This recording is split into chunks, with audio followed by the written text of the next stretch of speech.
What happens when the badge meant to protect becomes the excuse to control? It was 2:47 p.m. on a Thursday when Officer Kyle Brenner spotted a woman crossing 7th Avenue. No crime, no distress call, just a black woman in a gray coat, walking with calm that somehow offended him. He pulled up, sirens on, hand already near his holster. She didn't run, she didn't speak. She just looked at him. And in that moment, something shifted. Seconds later, in full daylight, in front of dozens of witnesses, he struck her across the face. But that punch didn't hit just her. It hit something deeper. And what came next wasn't revenge, it was revelation. Which state do you live in? And how are the cops there? Kyle Brenner had thrown punches before. Bar fights, uncooperative suspects, traffic stops gone sideways. He had written 100 incident reports that all sounded the same. Subject non-compliant, appropriate use of force, situation de-escalated. But this time there were no excuses, no struggle, no threat, no weapon, just a silent woman, bleeding, still standing. The crowd on 7th Avenue froze. A barista dropped a to-go cup mid-handoff. Someone gasped, another shouted, "What the hell are you doing?" Phones rose like a synchronized wave, recording, posting, streaming. But the woman didn't flinch. She simply touched the corner of her mouth, wiped the blood onto her fingertips, then looked up, right into Kyle's eyes. That look, it didn't accuse him. It didn't beg. It dismantled him. Not with words, with stillness. Kyle's body tensed. He yelled, out of instinct more than conviction, "Everyone back! She's resisting!" But no one saw resistance. They saw blood. They saw fear. They saw silence. Backup arrived within minutes. 2 cruisers and a female officer who immediately approached the woman. Gently, no cuffs, no force, just a quiet, almost reverent hand on her shoulder. And she walked. She walked past the cameras, past the witnesses, past Kyle, head high, posture calm, like someone being escorted through a museum, not a precinct. Kyle watched her walk away, but something inside him stayed back, still trapped in the gaze she had left behind. At the station, the routine began. Standard intake, name request, ID, fingerprint scan, but the screen blinked. No match. Try again. No civilian record. The clerk frowned, ran a facial recognition sweep through DMV and Homeland Security databases. Nothing. No license, no birth certificate, no passport. She was a ghost. Kyle's throat went dry. The station commander stepped in, demanding a full biometric scan. Level Alpha 7, the terminal locked up. Access denied, clearance level 1 required. Contact Langley immediately. Silence fell across the room like a dropped curtain, not one of confusion, one of recognition. Everyone there understood what that alert meant. Langley didn't show up in cases of petty theft, not for mistaken identity, only for assets, operatives, programs never meant to exist. The commander stepped back, pale. He looked at Kyle, then at the screen. Then, without a word, he smashed his office phone on the table. "God damn it," he muttered. "We just messed with the wrong person." And Kyle, standing in the corner, fists still clenched, began to understand something terrifying. This woman wasn't just someone the system didn't recognize. She was someone the system wasn't allowed to recognize. She hadn't fought back, hadn't screamed, hadn't run. And yet, somehow, she was the one in control. Kyle had always believed that strength came from being louder, faster, tougher. But this woman, she was calm, she was still. And in that stillness, she made him and the entire system around him tremble. The station grew colder by the hour. Kyle sat in an interrogation prep room, not as a suspect, not officially, but he wasn't filling out a use of force report either. No one had asked him for one. No one gave him a clipboard. No one met his eyes. That silence was the first punishment. Outside the frosted glass, officers moved about quietly, their postures tighter than usual. The typical banter was gone. The tension was silent but suffocating, as if everyone was waiting for something, but no one dared ask what. In the private interview room 2 doors down, Alyssa Monroe remained seated, still not handcuffed, still not processed. A cup of water sat untouched on the table in front of her. Her jacket was neatly folded beside her serum, the dried blood at her lip now barely visible, but no less haunting. She wasn't speaking. She wasn't resisting. And that terrified them more than if she had screamed. Kyle watched the internal data tech pace outside the room, white-knuckled fingers around a tablet. 2 agents from the Department of Justice arrived unannounced. One wore a blazer with a badge hidden at the hip. The other carried nothing. No folder, no device. But he walked like someone who didn't need to show credentials to be obeyed. Then the whispers started. Someone from the National Counterintelligence Center was coming, and Langley had issued a request: do not interrogate, do not engage, stand by. That alone was enough to paralyze every protocol. Alyssa wasn't a suspect anymore. She was a variable the system couldn't define. Kyle's mind reeled. He wanted to believe it was a mistake, that she had faked an identity, that the fingerprint scanner had glitched, that someone had overreacted, but nothing about this felt accidental. That gaze, that stare she gave him on the street, it wasn't just calm, it was calculated, controlled.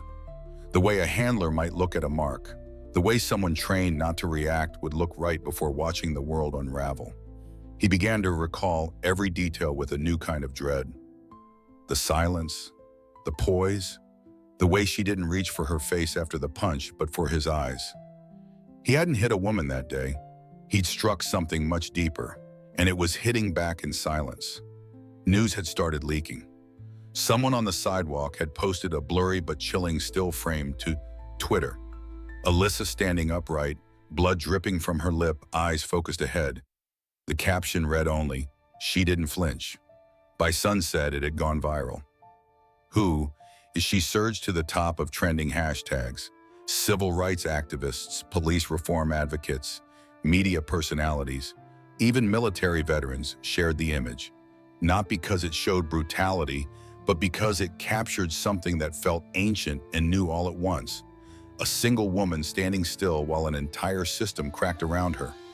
People weren't sharing it for outrage. They were sharing it because they recognized something in that silence. Inside the station, things unraveled further. When the precinct commander tried accessing the surveillance footage from that day, the system displayed an encrypted warning. Footage restricted, Phoenix clearance required. He called tech support, got transferred 3 times. Then the final voice said only, "Stop trying to access it, you've already been logged." The commander didn't push again. Meanwhile, Kyle was finally summoned to a meeting he wasn't sure he could leave. Inside a small operations room on the 3rd floor, the mood was more courtroom than briefing. The division chief stood behind a table, arms crossed. On either side of him were the deputy director of investigations and a federal legal consultant. No one offered Kyle a seat. "Do you know who she is?" the chief asked. Kyle tried to sound composed. "No, sir." The deputy leaned forward. "That's the problem." Then came the words that shattered whatever authority Kyle thought he still had. "We can't protect you anymore." No explanation, no defense offered, just that, a line drawn in silence. Across the city, at the St. Rose Community Center, the woman everyone now called the one who stared returned the next morning. She wasn't hiding, she wasn't giving interviews. She was tying the shoelaces of a 6-year-old deaf child who grinned and hugged her after class. There were no bodyguards, no PR agents, just her, as if nothing had happened. But something had, something irreversible. The system was glitching. People who had never spoken of abuse now posted. Quiet victims of Kyle Brenner's patrols, shopkeepers, students, young mothers, night shift workers, suddenly remembered. They had no video, no proof, just memory. But that was enough now. Each account wasn't a scream, it was a whisper. And hundreds of whispers are louder than any siren. Kyle watched it all unfold from behind the walls of a station that now treated him like furniture. Colleagues he once joked with now avoided him. His locker had been moved. No one said it aloud, but he was no longer an officer. Not really. He was a name with a weight no one wanted to carry anymore. This was no longer a question of legality. It had become a question of presence. And when someone like Alyssa Monroe chooses to stand still, the world around her has no choice but to move. Kyle sat alone in his patrol car parked outside the station, engine off, AC hissing faintly. The late afternoon sun hung heavy above the city, casting long shadows over Riverside. But Kyle didn't feel the heat. He couldn't feel anything clearly anymore. 3 days had passed since he hit Alyssa Monroe, and not a single one of those days had gone by without a new story surfacing. They didn't scream his name, they didn't demand his arrest, they just told what they remembered. I was forced to kneel in front of my daughter. He jabbed a pen into my forehead for mispronouncing his name. He told me to be scared. Not because I did anything, but because he could. None of it was provable in court, but the court of public memory had already opened. And Kyle, he was the face on the wall, the unwanted exhibit, the man in the viral photo, the one with the clenched fist, and the woman who didn't flinch. Meanwhile, across town, Alyssa Monroe sat on a wooden balcony above the St. Rose Community Center. She wasn't on the news. She wasn't giving interviews. She was watering a small lavender plant. Just another afternoon. Inside, children napped. Deaf children who never feared her.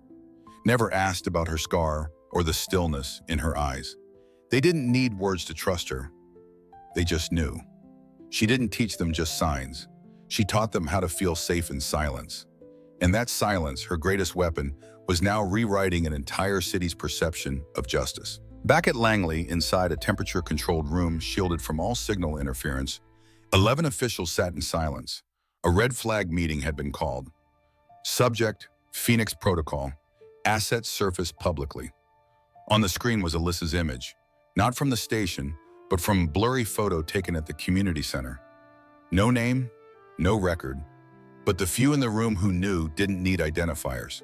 She was one of 8, selected, trained, vanished. One of the first psychological pressure agents developed under the Phoenix Initiative, a Black Ops program designed to infiltrate minds, not nations. They train not to kill, but to dismantle systems from within, using nothing but presence, silence, and carefully calculated engagement. She was never supposed to reappear. But now, she had chosen to be seen. The director of the Phoenix program, a silver-haired woman named Valerie Hunt, watched the screen in silence, then finally spoke. "Do we retrieve her?" an NSA officer asked. Everyone knew what retrieve meant. Valerie didn't flinch. "No," she said calmly. "She's not destabilizing the country. She's destabilizing the illusion that power can't be questioned." Someone countered, "But she's a threat." Valerie interrupted almost softly. "She's not threatening anything. She's simply not hiding anymore." And that was the problem. They hadn't trained Alyssa to disappear. They had trained her to become unforgettable. Back in his car, Kyle opened a small, handwritten envelope that had appeared under his door the night before. No return address, no postmark, just one line, written in deliberate block letters. "If you want to sleep again, meet me tomorrow. You already know where." He had tried to ignore it, but deep down he knew, just as she had known, exactly where he was supposed to go. He had spent the last 3 days running from the moment he hit her. Now, for reasons he couldn't explain, he knew. It was time to stop running, not to fight, not to apologize, but to face whatever truth had been staring back at him all along. The decision was made. He would go. And somewhere behind a pane of tinted glass, Alyssa Monroe was already waiting. The building was old, a forgotten cultural center on the east side of the city, long since repurposed, then abandoned again. Peeling paint, faded murals. A war memorial plaque no one read anymore. Kyle arrived at 8:07 p.m., the note still in his pocket. The streets were quiet, the sky stained amber by the last glow of sunset. His fingers trembled as he pushed open the rusted door. It creaked like something being woken after a long sleep. Inside, the air was thick. Not hot, not cold, just full.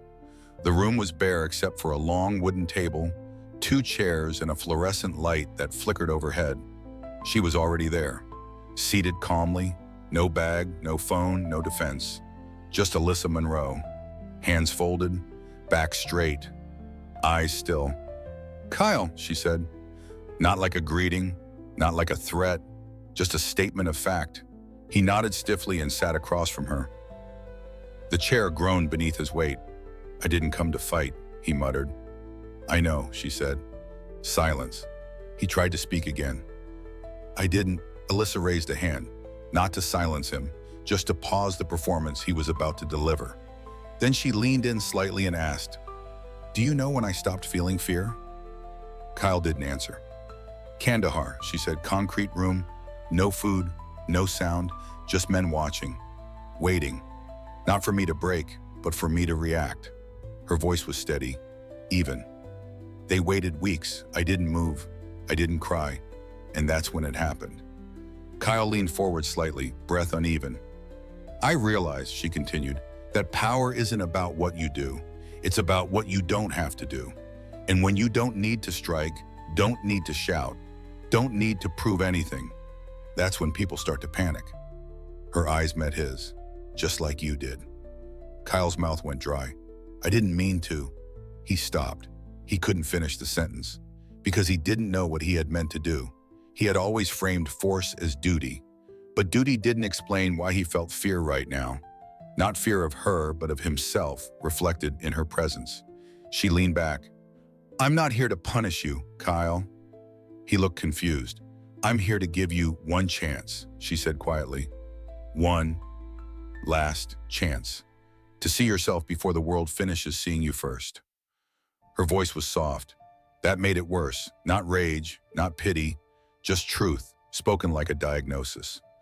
Kyle stood abruptly, his chair scraping the floor. But Alyssa didn't move, didn't look away. "I won't come for you again," she said so softly it nearly dissolved into air. "I won't need to, because after tonight, you'll summon what's coming yourself." The room fell silent again, but the silence wasn't empty. It was crushing, like pressure building beneath the surface of something about to split. Kyle walked out, not running, but no longer steady. He didn't slam the door, he just left it slightly ajar behind him. And Alyssa remained seated, alone, not like someone victorious, but like someone who had just placed a mirror in the middle of a storm and let it reflect everything. Outside, the city moved on, but something had shifted, and tomorrow, the reckoning would begin. Fan 6, Bookmont 2, Coup Twist Backno 70-85%. Kyle didn't sleep that night. He tried. Laid flat on the couch, one arm draped over his face, uniform still halfway on. The television played a rerun of some sitcom he couldn't follow. He stared into nothing, still hearing her voice. "I won't come for you again. You'll summon what's coming yourself." At 3:42 a.m., he opened his phone. No notifications, no new messages. His inbox, once full of department memos, union updates, friendly banter, was empty. The world had begun pulling away from him. By sunrise, he found a black streak of paint across his car door. No symbol, no words, just a dark smear, like a bruise. He didn't report it. The coffee shop didn't serve him. The gym said his membership was suspended due to billing error. When he checked with his bank, the automated system looped him for 43 minutes before disconnecting. It wasn't sabotage, it was erosion. His world wasn't exploding, it was fading. And while Kyle wandered through his unraveling life, the world beyond him was waking up. The viral image, Alyssa with blood on her lip, eyes steady, was now more than a meme. It had become memory. People weren't reacting with outrage anymore. They were remembering. A young mother in South Carolina posted a shaky video. 3 years ago, Officer Brenner made me kneel in front of my kids. He said I was wasting police time. He smiled the whole time. No camera, no lawsuit, just memory. But that's all it took. Then a convenience store clerk shared, he once jabbed a pen into my forehead because I mispronounced his last name. Then a former high school teacher. He kicked over my badge during a field trip and told me I was raising soft kids. I cried that night, not because I was humiliated, but because my students saw it. None of these moments had drawn attention when they happened. They were too small, too quiet, too private. But now they were being named, and naming is the first act of resistance. An anonymous journalist posted a scan of an old, scratched-out internal complaint. Officer Kyle Brenner, failure to de-escalate, verbal threat, physical posturing, marked as resolved without investigation. Thousands reshared it with the caption, "This is what systemic memory loss looks like." But the twist wasn't that Kyle had done all these things. The twist was that everyone had seen it and stayed silent until Alyssa didn't react. Her refusal to strike back, to yell, to explain, had exposed everything. Her silence made space for others to speak, and one by one they filled it. Meanwhile, deep inside a Department of Internal Security building, Rebecca Lynn, a senior data officer, sat before a committee. She was the one who first flagged the surveillance footage of Kyle punching Alyssa. She had received a top-down command, delete immediately, but she didn't. Instead, she buried it in a secure drive marked Phoenix Intercept, lockdown only. Now, under internal investigation, she faced a question. Why didn't you delete the file? She answered plainly, because I was afraid, not of her, of what it meant for the system if people saw what we did to her and what she didn't do back. The room fell silent. A legal advisor asked, voice low, "You're aware this violates chain of command, correct?" Rebecca nodded. Yes, but some truths aren't meant to be buried. They're meant to be remembered by someone, even if that someone is the last one in the room. Her statement leaked. Within hours, it was quoted in op-eds, university lectures, policy discussions. I didn't save her. I saved the possibility of facing the truth. It wasn't rebellion, it was a confession. Langley didn't respond publicly. But internally, something cracked. The Phoenix program, once sealed under layers of black ops secrecy, was now exposed, not through documents, but through behavior. Alyssa had not defected. She had not violated national security. She had simply chosen to be seen. And that was more dangerous than any leak. Within a week, a quiet revolution took place. A chain of cafes removed their officer discount without explanation. A local mural appeared, half of Kyle's face in shadow. Caption, "You are not the law, you are just loud." A civics teacher wrote Alyssa's quote on the classroom blackboard. He wasn't afraid of being hit back. He was afraid because I didn't need to. The students sat silent for 10 minutes just reading it.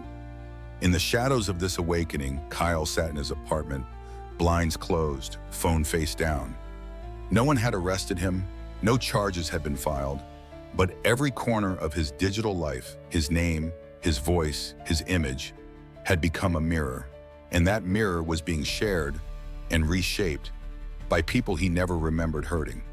Because for them, it wasn't about proof, it was about presence. The twist wasn't that Kyle had lost everything.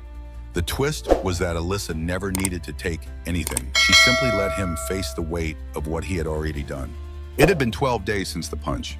12 days since a city paused mid-breath, since a system shifted without sirens, since the word justice stopped being a courtroom term and started becoming something quieter, like memory.